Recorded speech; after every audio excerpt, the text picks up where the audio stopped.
Pabbi minn fékk svona sjúkdóm í ristilinn og það kom svona bólgur og sár og göt í ristilinn og eitthvað og það kom krabbamein.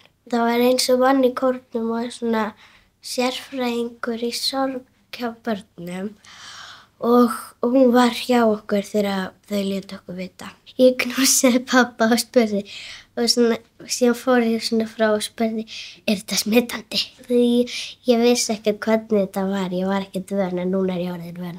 Stundum ég mjög leið, stundum ég bara ekki leið en svona bara búin að gleyma þessu eitthvað þannig.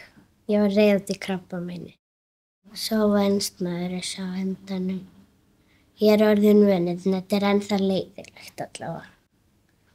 Ég hélt fyrirlestur í skólanum út af því mig langaði bara að láta krakkana vita að pabbi var með krabbamein og svona segja þeim kannski hvernig mér myndi, hvað væri gott fyrir mig eins og mér finnst ekki alltaf gott að vera að tala um það en stundum finnst mér það gott og ég hafði svona bara ákveðinn dag sem að ég til í að tala um krabbamein eða eitthvað og mér finnst líka mjög gott að tala við svona eins og það íþróttakennari minn, hann lenti í alveg sama nema það var bara mamma hennar þegar hún var lítil.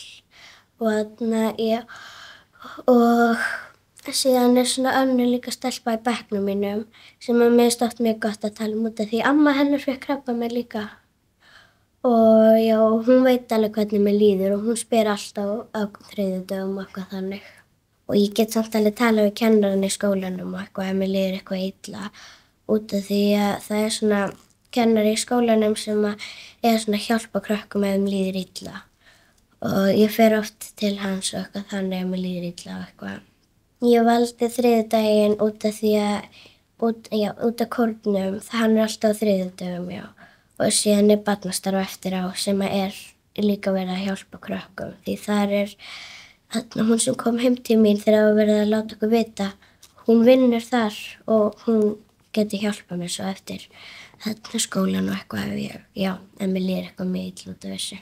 Eftir að pabbi fékk krabbamein þá skil ég núna miklu betur hvernig þegar það svona erfitt hjá öðru fólki, þá get ég hjálpað þeim miklu betur.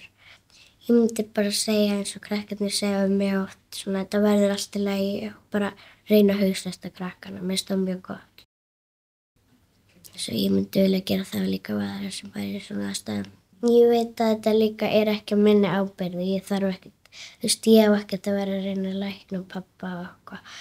Það eru frekar læknarnir og allir hinir sem að geta hjálpað honum ef frekar að gera það.